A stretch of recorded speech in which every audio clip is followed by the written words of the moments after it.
တမလို့ချင်းများပြည်သူများအားလုံးမင်္ဂလာပါခင်ဗျာကျွန်တော်လောင်းဝေပါ10ရက်12လ2025ရက်နေ့သတင်းတွေကိုတင်ဆက်ပေးမှာဖြစ်ပါတယ်အဲ့တော့သတင်းတင်ဖို့ထက်ပေါ့နော်အဲ့တော့အကြမ်းဖက်ပြည်ဖြတ်အုပ်စုမီဒီယာတွေဒါအကြမ်းဖက်ပြည်ဖြတ် NUG အုပ်စုအကြမ်းဖက်ပြည်ဖြတ် PDF တွေရဲ့အုပ်စုရဲ့နော်အတန်တိတ်ဒပိတ်ပေါ့အတန်တိတ်ဒပိတ်ဒါနဲ့ပတ်သက်ပြီးတော့ကျွန်တော်နည်းနည်းလေးပြောပြချင်တယ်အဲ့တော့အတန်တိတ်ဒပိတ်ကပြီးဆုံးလို့သွားခဲ့ပြီဒီနေ့ဒါသူတို့အတန်တိတ်ဒပိတ်ကိုဒါကျင်းပါတယ်ပြုလုပ်တယ်ပေါ့ဗျာနော်သူတို့လည်းလူလူသူတို့လေးပြောပြလိုက်ပါအောင်မယ်နော်သူတို့ဒီတက်မတော်လုပ်ပြီးတဲ့ရွေးကောက်ပွဲအတူရောင်ရွေးကောက်ပွဲပေါ့ဗျာဘာဖြစ်တယ်ညာဖြစ်တယ်နော်အတူရောင်ရွေးကောက်ပွဲမပါဝင်မှုနော်မပြုလုပ်ဖို့ဆိုပြီးတော့အတန်တိတ်ဒပိတ်နဲ့စန့်ကျင်ကြမယ်ဆိုပြီးတော့သူတို့တွေလုပ်ခဲ့ကြတယ်အဲ့တော့သူတို့မလုပ်ဘူးတဲ့ဒပိတ်ကတော်တော်များများမရှိသလောက်ပဲရှိတော့ဗျာတစ်ခုပဲရှိရနော်သူတို့မလုပ်ဘူးတဲ့ဒပိတ်ကသူတို့အများကြီးလုပ်ခဲ့ဘူးတဲ့အများကြီးဒပိတ်တွေကျွန်တော်တို့ဒီ2021ကစပြီးတော့ခုဒီ2025နှစ်ကုန်ကန်ဒီထိပေါ့နော်ဒီနေ့ထိပေါ့ဒါသူတို့ဆန္ဒတွေဆန္ဒပြမှုတွေဒါဒပိတ်မှောက်မှုတွေသူတို့တန်တိတ်ဒပိတ်တွေပေါ့နော်အများကြီးပဲသူတို့ຫນွေဦးတော်လန်ရေးတို့ပြီးရင်ဘာနင်းဒီဒပိတ်တို့ဘာပန်းဒပိတ်တို့ပြီးရင်ခွက်ခောက်တဲ့ဒပိတ်တို့တောင်းစားတဲ့ဒပိတ်တို့ပြီးလို့ရှိရင်အများကြီးပဲသူတို့တွေလုပ်ခဲ့ကြတယ်ဒါပေမဲ့အောင်မြင်ခဲ့လားဆိုတော့ဘယ်ရာမှမအောင်မြင်ပါဘူးဘယ်ရာမှမအောင်မြင်ဘူးကျွန်တော်ဟိုတနေ့ပြောတယ်လို့ပဲဘတ်တူဘတ်ဘာလို့ဘတ်တူဘတ်လဲဆိုတော့သူတို့ဝင်းရံတဲ့ပြည်သူလည်းရှီကောင်းရှိနိုင်တယ်တက်မတော်ကိုဒါအားပေးဝင်းရံတဲ့ပြည်သူတွေလည်းရှိတယ်ဒါကြောင့်မလို့ပြည်သူတရက်လုံးလို့ဆိုတဲ့အသုံးအနှုန်းကိုသူတို့သုံးနိုင်ကျွန်တော်တွေ့ရတယ်ဒါနဲ့ပတ်သက်ပြီးတော့ပြည်သူတရက်လုံးဆိုလို့ရှိရင် NUG အနေနဲ့ခင်ဗျားတို့တွေလောက်တာမှန်တယ် NUG ရဲ့လှုပ်ဆောင်ချက်တွေဒီ2021ကစပြီး2025ထိလှုပ်ဆောင်ချက်တွေမှန်ကန်တယ်ဆိုလို့ရှိရင်ခင်ဗျားတို့ပြည်သူလူထုကခင်ဗျားတို့ဘက်ပါလာမှာပဲနော်တနိုင်ငံလုံးဗျာတနိုင်ငံလုံးလုံးဝဟိုဒီနေ့လိုဟာမျိုးပေါ့နော်ဒီနေ့လိုဟာမျိုးအတန်တိတ်တပိတ်မှာတနိုင်ငံလုံးရှိသမျှနော်ကလေးအစခွေးအဆုံးလူကြီးအဆုံးပေါ့နော်သူတို့ကစလုံးဝအတန်တိတ်လုံးဝအိမ်နဲ့အိမ်ပြင်ကိုမထွက်ဘူးဗျာနောက်ဆုံးဟိုတချင်းဖွင့်တန်လေးတော့မကြားရဘူးနော်လုံးဝတိတ်ဆိတ်နေတယ်တနိုင်ငံလုံးအဲ့မျိုးတိတ်ဆိတ်နေရဆိုတော့ဒါသိကြတယ်ခင်ဗျားတို့ NUG ကိုအားပေးဝန်းရံထောက်ခံတာလို့ကျွန်တော်တို့အသိမှတ်ပြုလို့ရတယ်အဲ့လိုမှမဟုတ်ဘဲနဲ့ခင်ဗျားတို့လူသူကင်းမဲ့နေတဲ့နေရာတွေကိုဓာတ်ပုံတွေရိုက်နော်ဟိုလူသူကင်းမဲ့တဲ့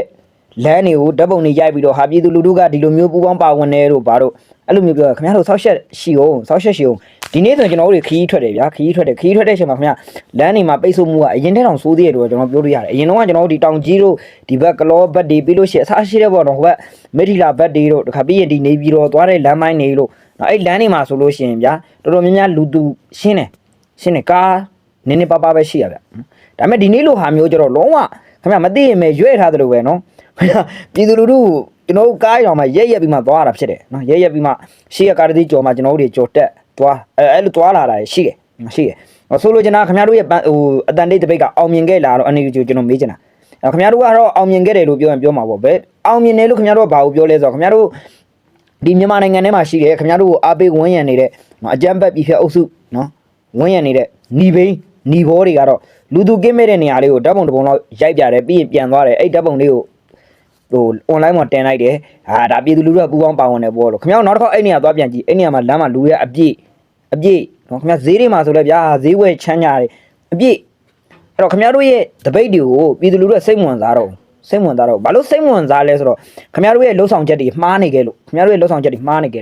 အဲ့ဒါဘာလဲဆိုတော့ခင်ဗျားတို့ဒီရင်ခင်ဗျားတို့ဒီ2021ကဆန္ဒပြမှုတွေပြုလုပ်ခဲ့တယ်အဲ့ချိန်ထိပြည်သူလူထုတည်းရဲ့လုံးကပူပေါင်းပါဝင်ခဲ့သေးတယ်နော်ပြည်သူတွေတော်တော်များများပူပေါင်းပါဝင်ခဲ့တယ်ဒါပေမဲ့နောက်ပိုင်းတွေမှာခင်ဗျားတို့ရဲ့လုပ်ရက်တွေမှားခဲ့တယ်ဟိုမှားပြီးရင်မှား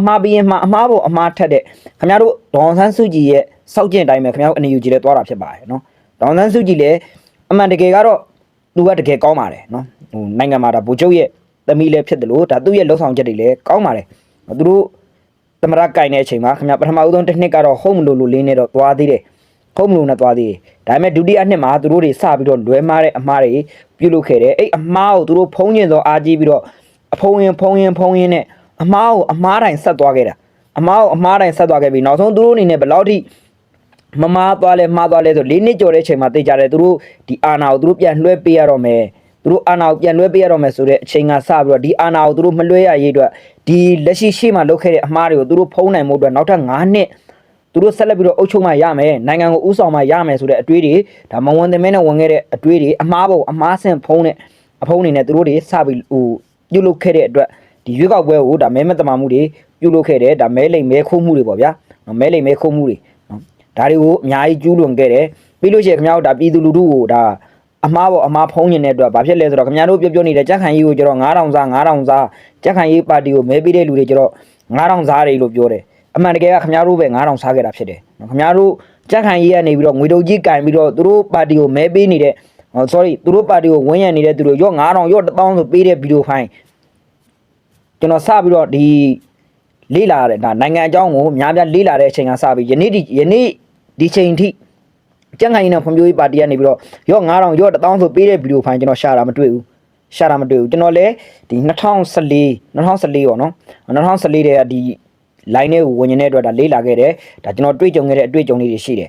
ဒါတွေကိုကျွန်တော်ကြည်ချင်းအားဖြင့်ကြက်ခိုင်ရေးအနေနဲ့ကအဲ့လိုမျိုးမဲဆွဲစီးရုံတာတွေမရှိခဲ့ဘူးဒါ NLD မှာတော့သူတို့အာဏာရတဲ့အချိန်မှာတော့မြတ်ကားတွေဆိုင်ကယ်တွေကိုအကုန်လုံးရော့ဆိုငွေတုတ်တွေနော်ငွေတွေနဲ့ပစ်ပေးတာတွေတွေ့ရတယ်အဲ့ငွေတွေကဘယ်ကရတာလဲဆိုတော့ဒါနိုင်ငံပိုင်ပတ်စံတွေ